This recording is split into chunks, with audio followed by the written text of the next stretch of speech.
Hello and welcome to episode 3 of MADCAST. You're here with me, Liam. We've also got Bez. You right? And Jack. Hello. So we're nearly a week into the launch of the new Series X and the Series S. Obviously, I don't think any of those three have got a Series S, but we have been playing since Tuesday on the new console. Are you guys finding it, Jack? Are you still enjoying it? Yeah, I'm loving it, to be honest. I've been playing mainly Assassin's Creed still and the new Call of Duty. So I need to still try out like Tetris and stuff like that. But yeah, it's been bloody good. Yeah, I've been playing the story on Assassin's Creed, the multiplayer and the single player on Call of Duty, and a lot of Gears of War as well. So it's all been pretty great. Yeah, I think we've all been pretty much hammering COD since it's come out, Black Ops Cold War.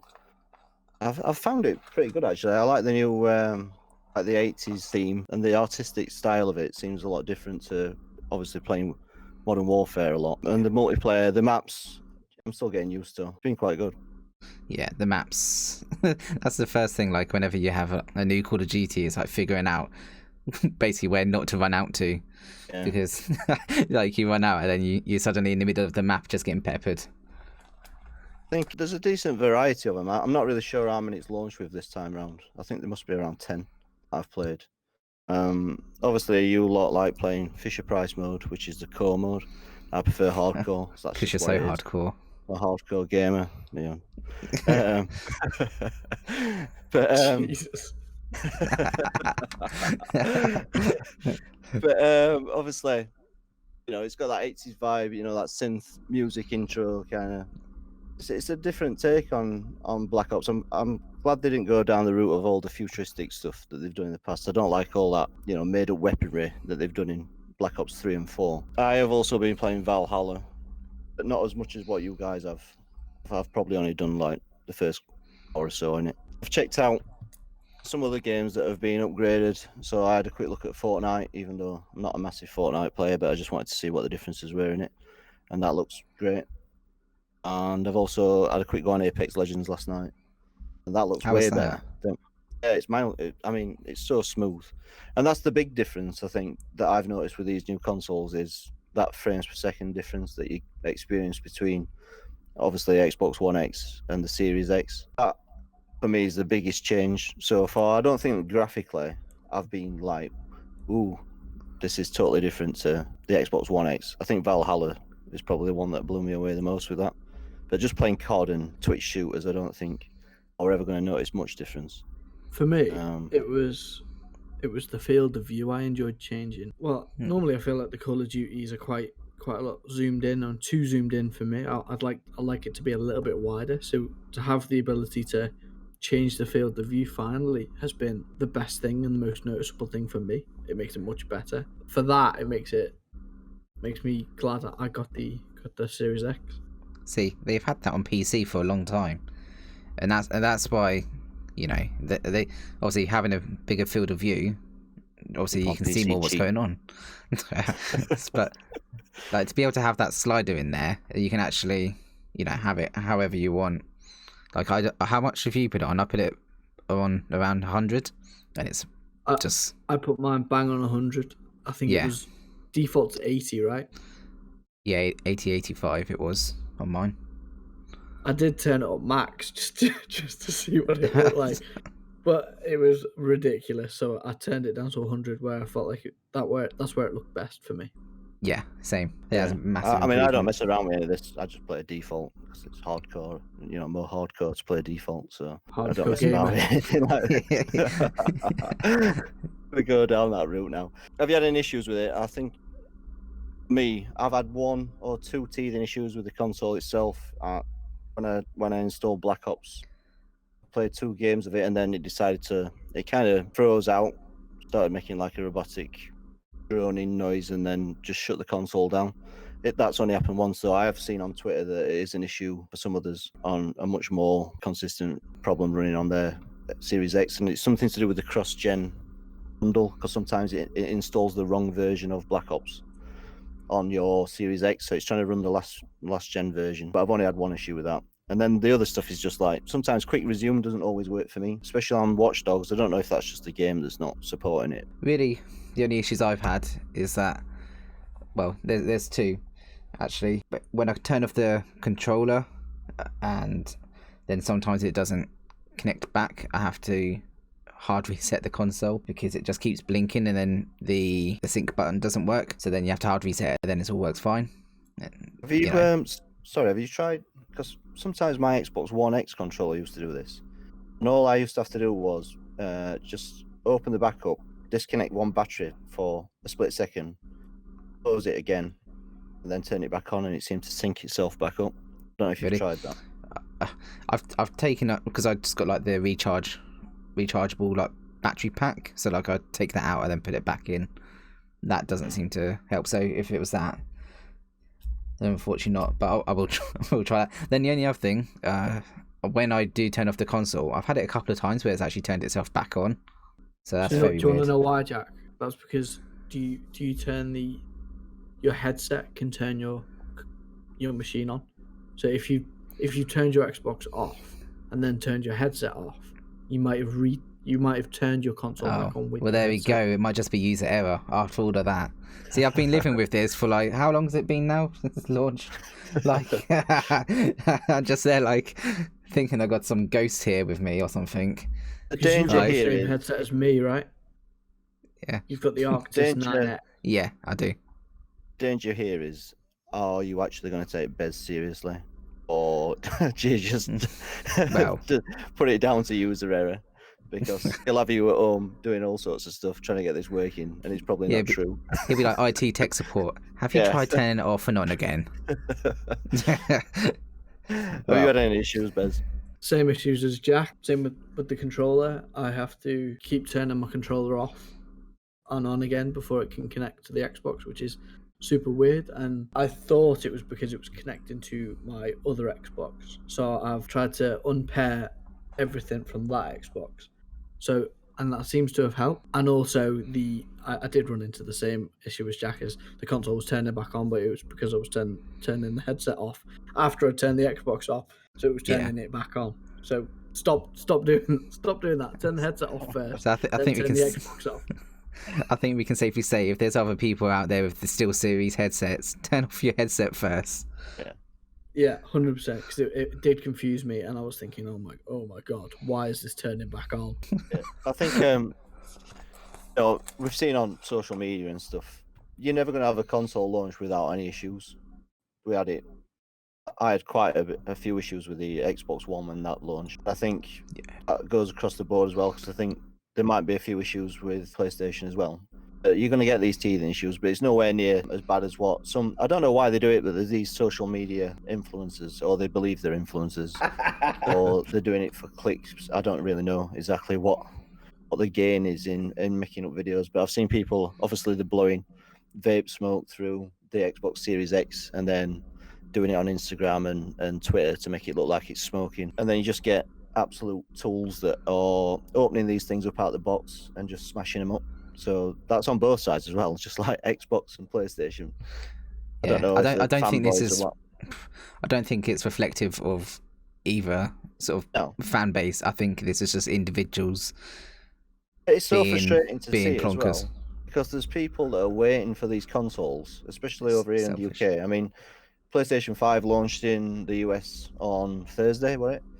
And then hopefully most of the people that have wanted to get one have managed to pick one up, and they've had a successful launch week, and they'll be enjoying the new consoles like we have been since Tuesday. And then the guys over here in the UK and Europe, they've got to wait a bit longer. I think 19th, isn't it? Yeah. So it's frustrating to see these people that have actually either bought them or, been gifted them because they're an influencer, just smashing them up because they think it's amusing in some way. And then there's actually people that are really enthusiastic about a new generation, but they can't get hold of a console. And the same goes for them that are obviously, I can't remember, scalping, is it called? Where they were buying 5 or 6 consoles and then selling them at ridiculous prices. I think they just need to get a grip. I loved the way Xbox handled it with a tweet when they said, I can't believe we have to say this, but don't blow smoke into your Xbox Series X. That was amazing. I thought that was a brilliant way of dealing with it. It's just simple tweet. Because people are going to be stupid, and I think it happens every time one of these things comes out. I don't think it can be avoided because people can be arseholes. An interesting thing on that is whoever's running the social media account for Xbox and the Games Pass team, they are on fire because their social media has been pretty good for the last year or so. It's like they've really been humorous about things, and it's good to see as well that like Nintendo and PlayStation and Xbox, you know, they don't seem to get caught up in this like fanboy console war stuff. They're all like wishing each other luck. You see the execs talking about the other consoles in a positive way as well. I think GameSpot just did an interview with Phil Spencer, and he were talking about the PlayStation 5 and how he's managed to play a version of it. It must have been, you know, obviously a developer, a dev kit. They don't really get involved in that side of it, and it just seems to be. They just want to see the industry do well, don't they? Like, and it doesn't really matter. And for them, competition is healthy. Kind of what spurs them on. Yeah. So it's just other people who feel like they, for whichever reason, they kind of hold some sort of, I don't know, they hold some sort of allegiance to a box. Yeah. So just going back to that, the support, I really enjoyed you tweeting out because your Xbox had something to do with Amazon, and then Amazon got in touch with you. Yeah. I was making a joke, like basically saying, Amazon, if you don't deliver or if you don't take the payment today, I'm going to be mad. And I was just like making a joke out of it, and then they sent me one back saying, hey, Liam, how can we help you? I'm like, I'm just literally making a joke out of it, pal. You don't have to worry about that. So going on anyway, we've got another bit of news, is that we are going to be campaigning for Calm, which is a charity that Jack's picked up for a charity stream, which is going to be a 12-hour charity stream from Jack's Twitch channel, which is Jack's Playing Games. And that'll be happening on the 27th of November, if that's right, Jack. Yeah, 27th of November. Going to be starting from the morning, say 10 o'clock, 12-hour stream. And then, yeah, it would be great to see people come along and say hi and support us so that we can fundraise for them, because they're a great cause, and they need the help. You know, they're doing great work. They run a nationwide hotline and web chat for people that need support. They're just brilliant. They're a leading movement against suicide. Yeah, I think this is the time, really, especially everyone, you know, in the second lockdown, people are feeling a bit rubbish, to say the least, to put it mildly. So I think this is a time for all of us to really show a bit of support. Definitely. So CALM, it obviously stands for Campaign Against Living Miserably. There will be an article that'll be going onto the website, which is XboxMAD.com, and then I'll also put links in the description below if you're listening to this on YouTube for ways that you could donate to the cause, or even just drop in on the stream and say hi. And then going on from that, we'll let you know exactly how much we managed to raise. Obviously, it's going to be on Jack's channel, but me and Bez and whoever else from the team can pop in. We'll be in and out on the stream. So yeah, it's a really great cause. Next thing obviously is what new series have we been watching this week, or what films have you been watching? I haven't got a great deal to say on this because I've been working or I've been on Xbox because I've been playing the Xbox quite a bit, but I don't know if you guys have been catching up on anything else. Apart from the second episode of Mandalorian, there hasn't been too much really. It was third that episode. Was I'm catching up. I need to watch the third. Like I'm still catching up. At the moment, it's the season where Sarah decides that we're going to start watching some cruddy Christmas films before the real Christmas films for December. So all the trash ones that you see on Netflix that you wouldn't touch with a 2-meter barge pole, they've been on. National Lampoons is on Netflix, isn't it? Or was that wrong? Christmas Vacation, that's like I think so. That's good though. Ever. That's good though. Exactly. This isn't the stuff that we're watching. All right, you're just getting the crap ones out of the way. Yeah. What is your favourite Christmas movie? If you had to watch one and only one, which one would you choose? Straight away, Home Alone. Gremlins. I get told off my wife. She says this isn't a Christmas film. I'm like, it is a Christmas film. Elf every time for me. Well, that is brilliant, actually. Great choice. It is funny. Between Elf and The Grinch. Oh no, you've lost me now. Which Grinch though? The original? Jim Carrey. Television at the moment is obviously there's a lot of reality stuff that's going back on the TV. So my wife unfortunately takes over with some of that stuff. So I just kind of zone out or a nod off because I just can't stand, like Strictly Come Dancing and all this sort of stuff. I just can't get my head around it. It's not a bit of you. No, definitely not. I've not really managed to catch up too much on television. Have you been watching it, Bez? Well, I've been watching The Mandalorian. The 3rd episode came out a couple of days ago, and I loved it. Thought it was amazing. I am a bit worried because the episodes are getting so short.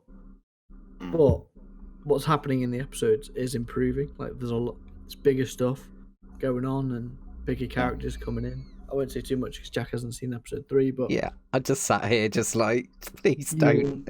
You will not be disappointed if you watch all the extra stuff that's separate from the movies. This episode will not disappoint. It is very, very good.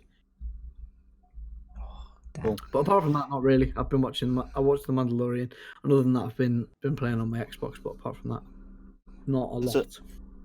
Lockdown 2, obviously, here in UK. Obviously, Jack, you're furloughed, I believe.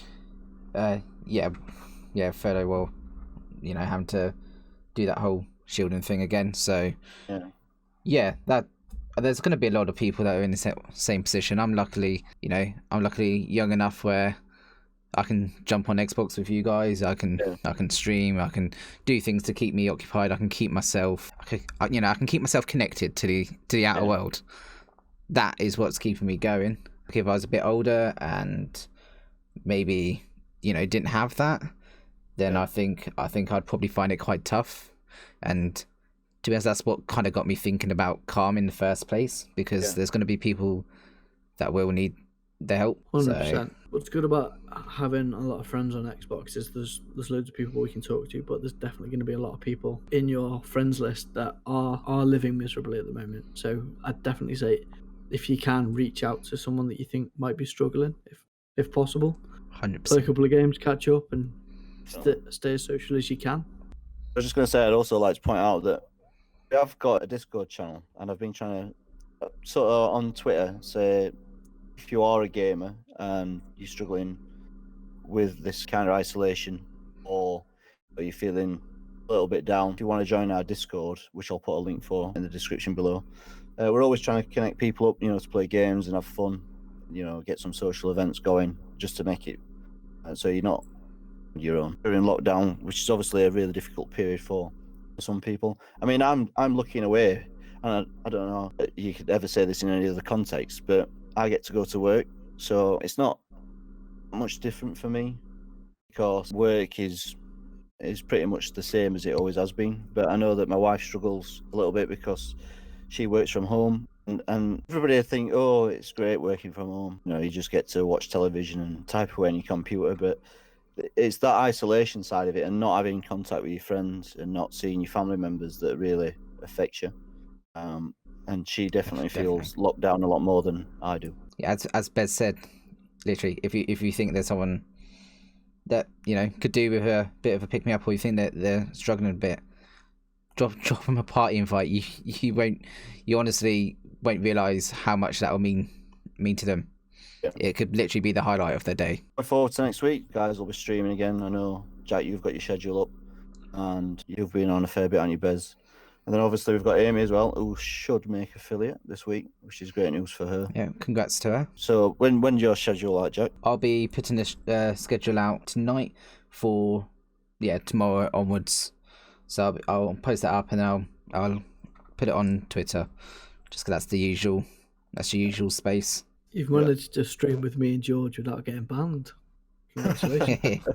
Yeah, what I'll do as well is I'll put a link down to all our stream channels down below, and obviously the XboxMAD _gaming that always hosts any of our team members that are currently live. So if you want to give that a follow. The last thing that we're going to talk about today is, because we got into a bit of a debate about this the other day, so I thought it'd be interesting to see where we're at. Xbox, recent news a couple of weeks ago that they acquired ZeniMax or Bethesda, and Bethesda, and all the studios that come under that umbrella, and what we think they're going to do with it, because there is a lot of contention on social media, and I don't even think the journalists know which way this is going to go or which way it's going to play out.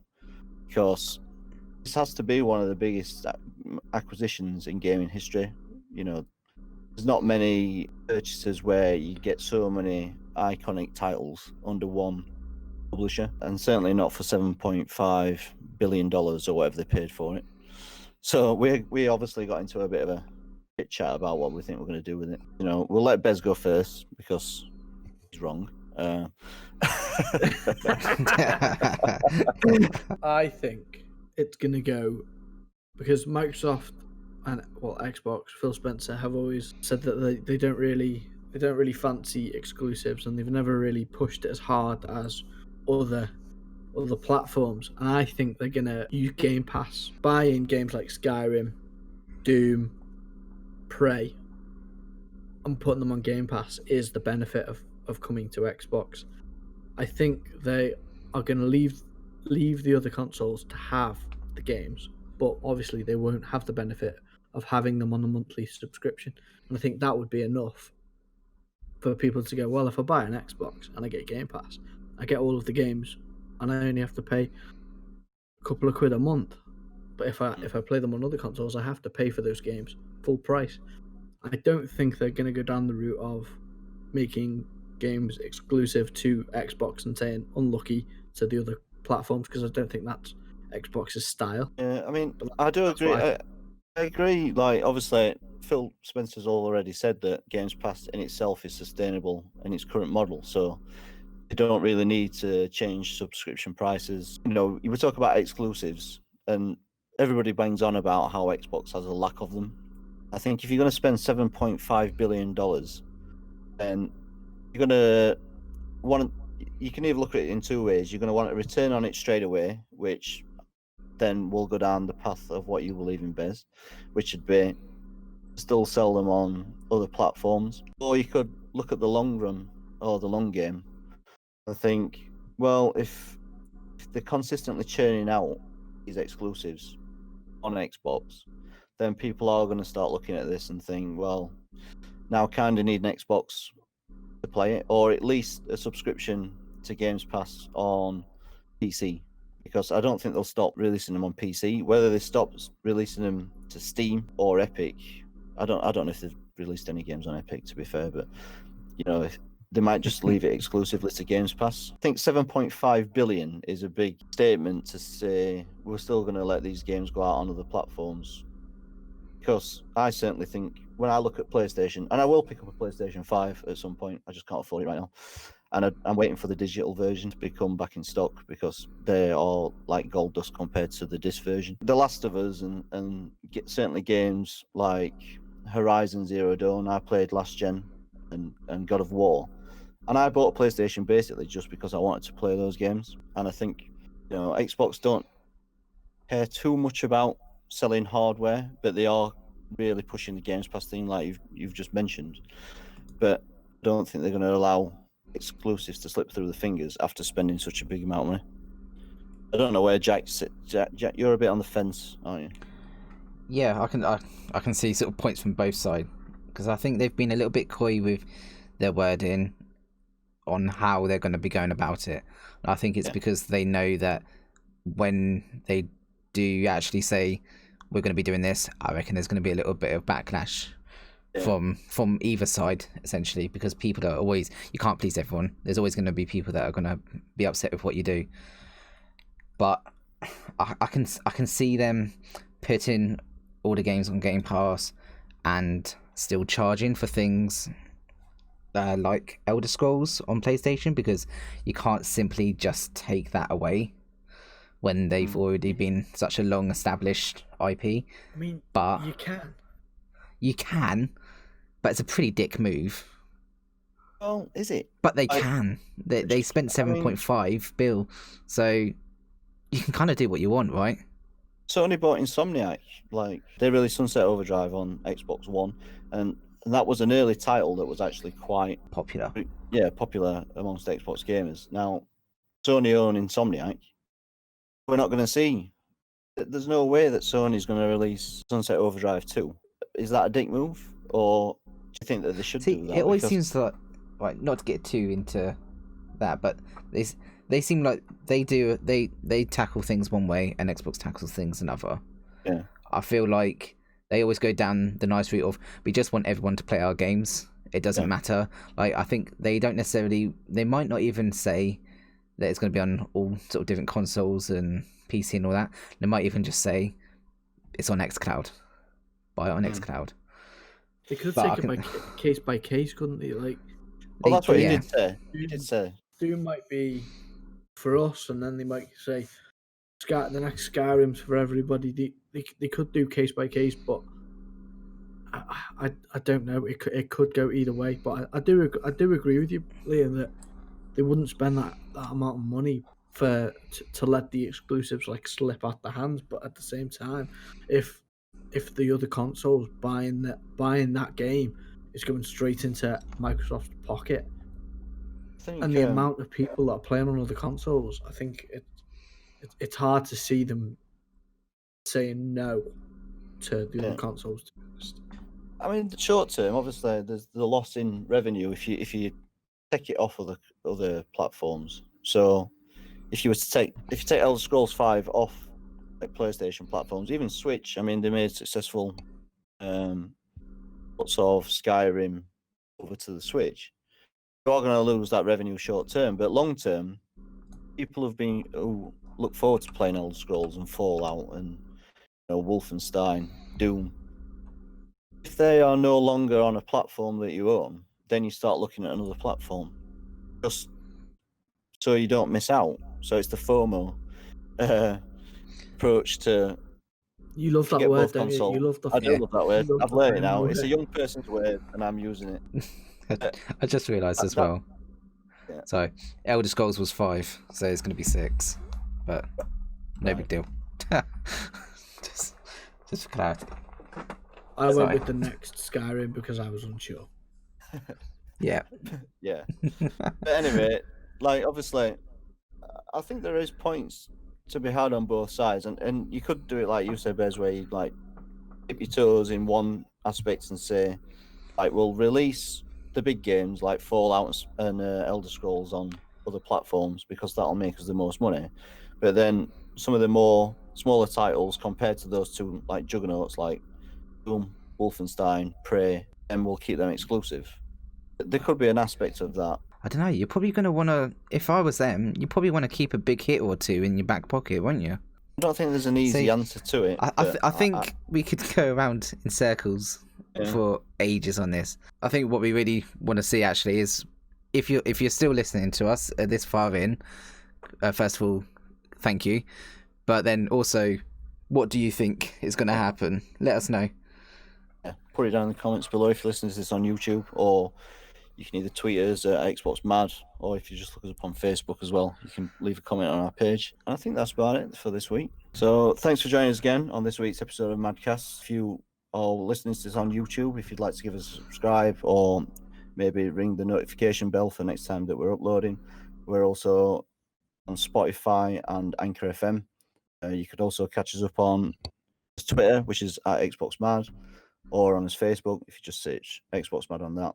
Then obviously the new website launched earlier this week, which is www.xboxmad.com. See you later. Bye. See ya.